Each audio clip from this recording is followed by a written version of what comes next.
The International Churches of Christ is a body of cooperating religiously conservative and racially integrated Christian congregations. Beginning with 30 members in 1979, they grew to 19,172 members within the first 10 years. Currently they are numbered at more than 105,000. A formal break was made from the mainline Churches of Christ in 1993 with the organization of the International Churches of Christ. The ICOC believes that the whole Bible is the inspired Word of God and that each person is saved by the grace of God, if and when they place the faith in and become a disciple of Jesus Christ, repent and are baptized. It is a family of over 650 churches spread across some 155 nations. They consider themselves non-denominational. The structure is intended to avoid two extremes: overly centralized authority on the one side and disconnected autonomy on the other side. The organization of the ICOC has been described as based on cooperation between congregations. The largest congregation, the Los Angeles Church of Christ, has over 6,000 members. The largest church service was held in 2012 at the IT&Amp Center in San Antonio, Texas, during a World Discipleship Summit, with 17,800 in attendance. In 2000, it was described as a fast-growing Christian organization known for aggressive proselytizing to college students and as one of the most controversial religious groups on campus. History. Origins in the Stone Campbell movement. The ICOC has its roots in a movement that reaches back to the period of the Second Great Awakening of early 19th century America. Barton W. Stone and Alexander Campbell are credited with what is today known as the Stone Campbell Restoration Movement. There are a number of branches of the Restoration Movement, and the ICOC was formed from within the Churches of Christ. Specifically, it was born from a discipling movement that arose among the mainline Churches of Christ during the 1970s. This discipling movement developed in the campus ministry of Chuck Lucas. In 1967, Chuck Lucas was minister of the 14th Street Church of Christ in Gainesville, Florida. That year he started a new project known as Campus Advance, centered on the University of Florida. The program called for a strong evangelical outreach and an intimate religious atmosphere in the form of soul talks and prayer partners. Soul talks were held in student residences and involved prayer and sharing overseen by a leader who delegated authority over group members. Prayer partners referred to the practice of pairing a new Christian with an older guide for personal assistance and direction. Both procedures led to in-depth involvement of each member in one another's lives. The ministry grew as younger members appreciated many of the new emphases on commitment and models for communal activity. This activity became identified by many with the forces of radical change in the larger American society that characterized the late 60s and 70s. The campus ministry in Gainesville thrived and sustained strong support from the elders of the local congregation in the Crossroads Church of Christ. By 1971, as many as 100 people a year were joining the church. Most notable was the development of a training program for potential campus ministers. By the mid-70s, a number of young men and women had been trained to replicate the philosophy and methods of the Crossroads Church in other places, from Gainesville to Boston. 1970s-1980s. Among the early converts at Gainesville was a student named Kip McKean who had been personally mentored by Chuck Lucas. Thomas Kip McKean, born in Indianapolis, Indiana, completed a degree while training at Crossroads and afterwards served as campus minister at several mainline Churches of Christ locations. By 1979 his ministry grew from a few individuals to over 300, making it the fastest growing Church of Christ campus ministry ministry in America. McKean then moved to Massachusetts, where he took over the leadership of the Lexington Church of Christ. Building on Lucas's initial strategies, McKean only agreed to lead the church in Lexington as long as every member agreed to be totally committed. The church grew from 30 members to 3,000 in just over 10 years in what became known as the Boston Movement. While still a Church of Christ congregation, they differentiated themselves through high levels of commitment, accountability, mentorship and a numerical focus on conversions. Meanwhile, the epicenter of the new philosophy of ministry training and evangelism began to shift from Florida to Massachusetts. Moreover, the relationship between the Boston Church of Christ and larger COC became more and more strained. During this period, Boston movement leaders had begun to reconstruct existing congregations. This began to cause a tension with the larger Church of Christ leadership that would eventually lead to a complete split. Parallel to this, the Boston Church of Christ began to plant new congregations at unprecedented speed for the Church of Christ at the time. The Boston congregation sent church plantings to Chicago and London in 1982, New York shortly thereafter, and Johannesburg in June 1986. In 1985, a Church of Christ minister and professor, Dr. Flavel Yeakley, administered the Myers-Briggs type indicator test to the Boston Church of Christ, the founding church of the ICOC. Yeakley passed out 3 different MBTI tests which asked members to perceive the past, current, and 5-year in the future personality types. While over 900 members were tested, 835 individuals completed all 3 forms. A majority of those respondents changed the perceived or imagined personality type scores on the 3 different tests in convergence with a single type. After completing the study, Yeakley observed that the data in this study of the Boston Church of Christ does not prove that any certain individual has actually changed his or her personality in an unhealthy way. The data, however, does prove that there is a group dynamic operating in that congregation that influences its members to change the personalities to conform to the group norm. By the end of 1988, the churches in the Boston movement were for all practical purposes a distinct fellowship, initiating a 15-year period during which there would be little contact between the COC and the Boston movement. By 1988, McKean was regarded as the leader of the movement. It was at this time that the Boston Church initiated its program of outreach to the poor called Hope Worldwide. Also 1988, McKean, finding that running the organization single-handedly had become unwieldy, selected a handful of men that he and Elena had personally trained and named them world sector leaders. In 1989, mission teams were officially sent out to Tokyo, Honolulu, Washington, D.C., Manila, Miami, Seattle, Bangkok and Los Angeles.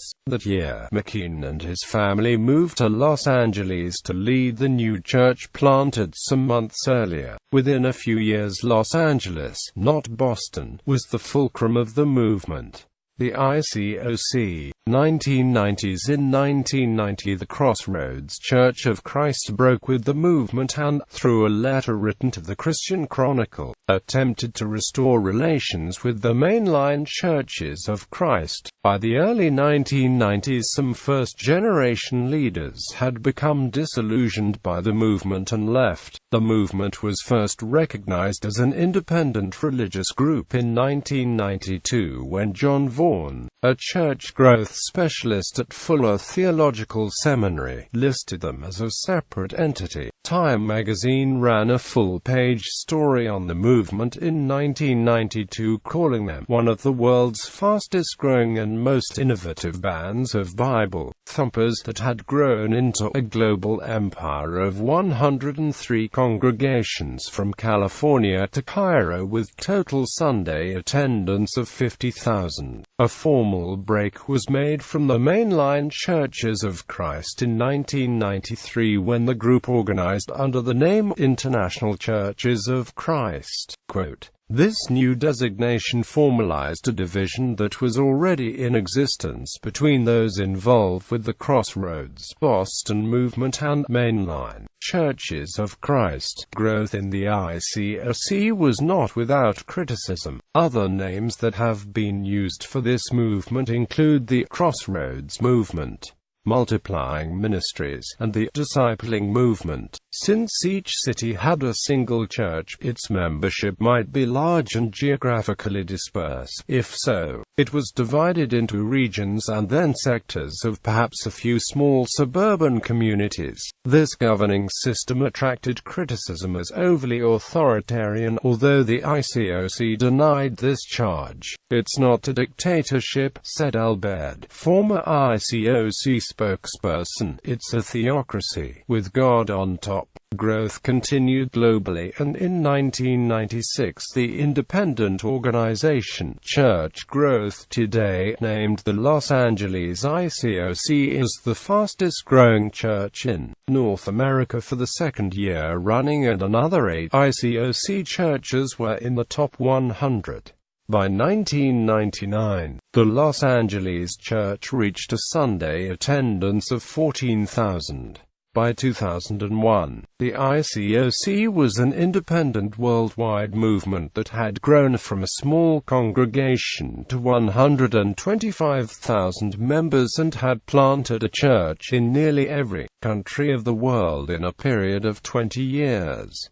The ICOC, 2000's once the fastest-growing Christian movement in the United States, membership growth slowed during the later half of the 1990s. In 2000, the ICOC announced the completion of its 6-year initiative to establish a church in every country with a population over 100,000.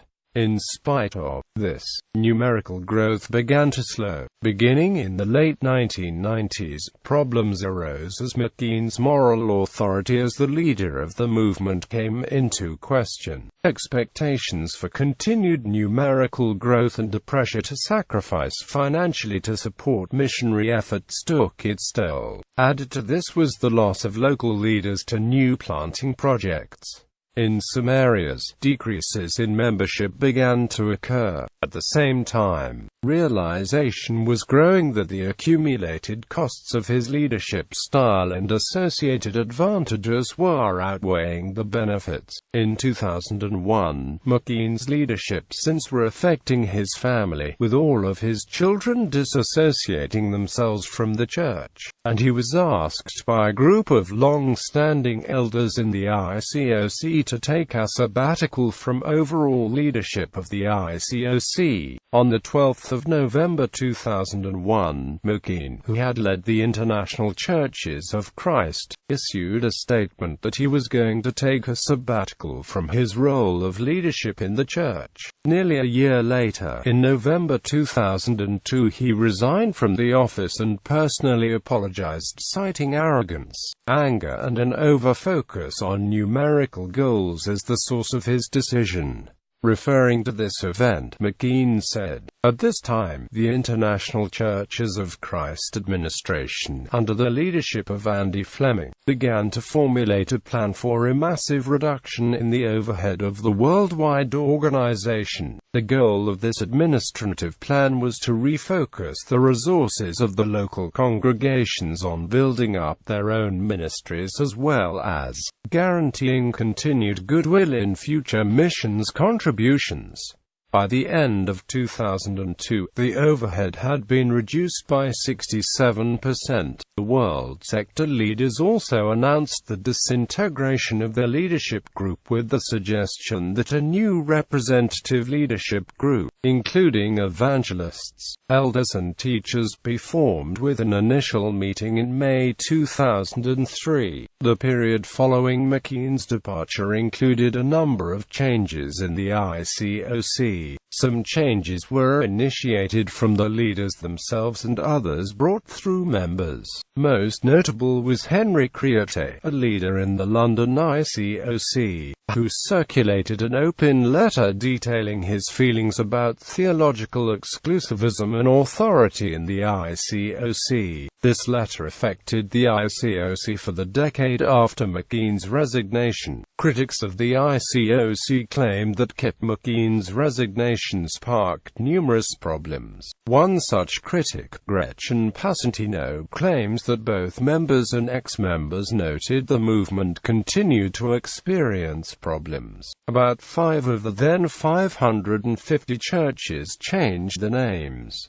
However, others have noted that since McKean's resignation the ICOC has made numerous changes. The Christian Chronicle, a newspaper for the Churches of Christ, reports that the ICOC has changed its leadership and discipling structure. Church leaders admit that some wrongs did happen prior to 2003, but maintain that such practices have since been reformed or discontinued. According to the paper, the ICOC has attempted to address the following concerns: a top-down hierarchy, discipling techniques, and sectarianism. In the years following McKean's resignation, the central leadership was replaced with the cooperation agreement, with over 90% of the churches affirming to this new system of global coordination. Over time, McKean attempted to reassert his leadership over the ICOC, yet was rebuffed. The elders,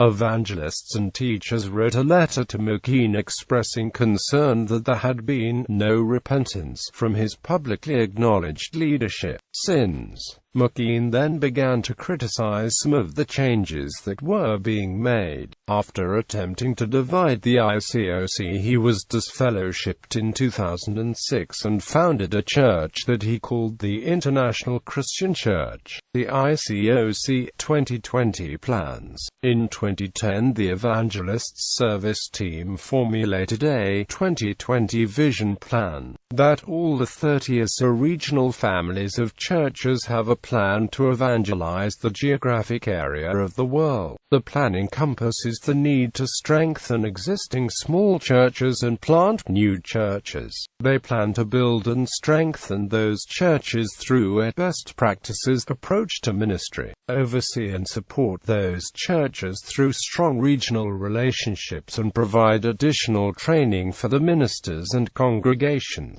through the newly formed Ministry Training Academy and Disciple Bible Academy being rolled out across the world, and provide global coordination and cooperation through service teams that specialize in campus ministry, youth and AMP, family ministry, and other specialized ministries.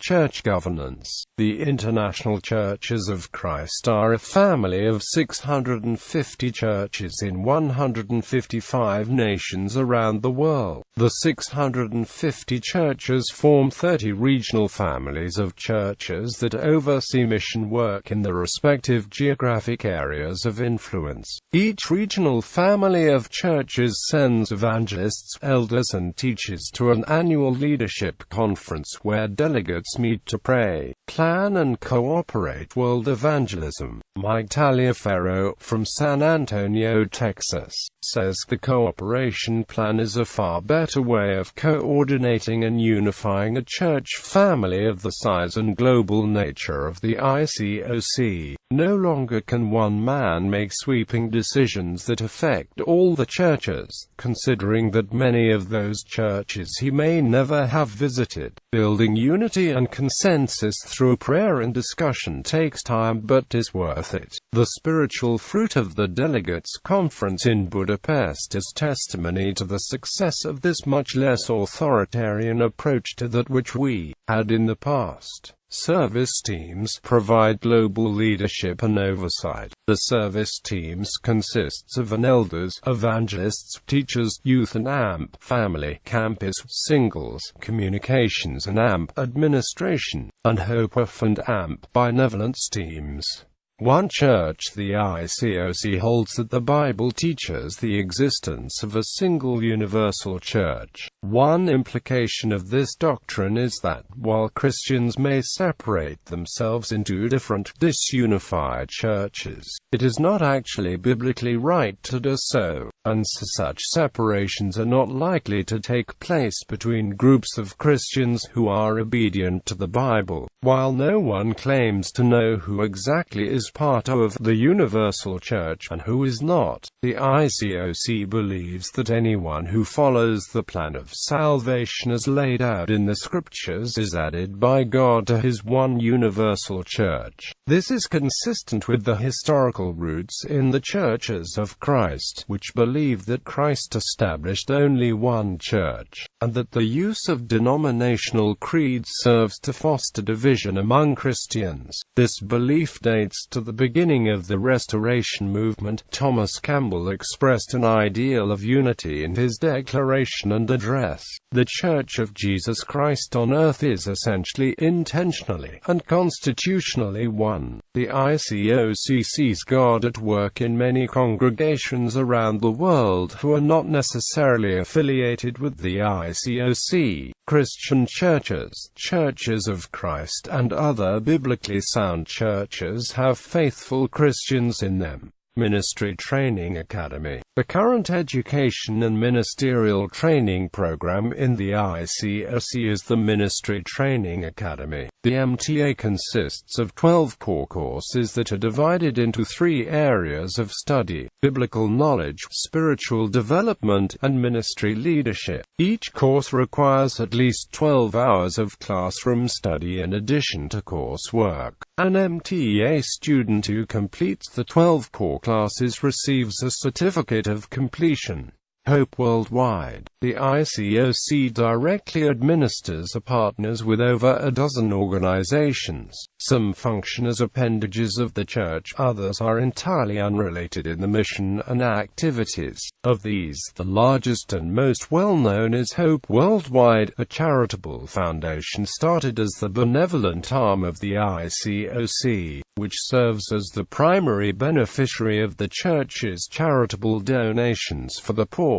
Begun in 1991 with 3 projects in 3 countries and a budget of $600,000. As of 2012, Hope has grown to operate in 80 countries, serving 2,500,000 needy people each year, with an annual budget of $40 million.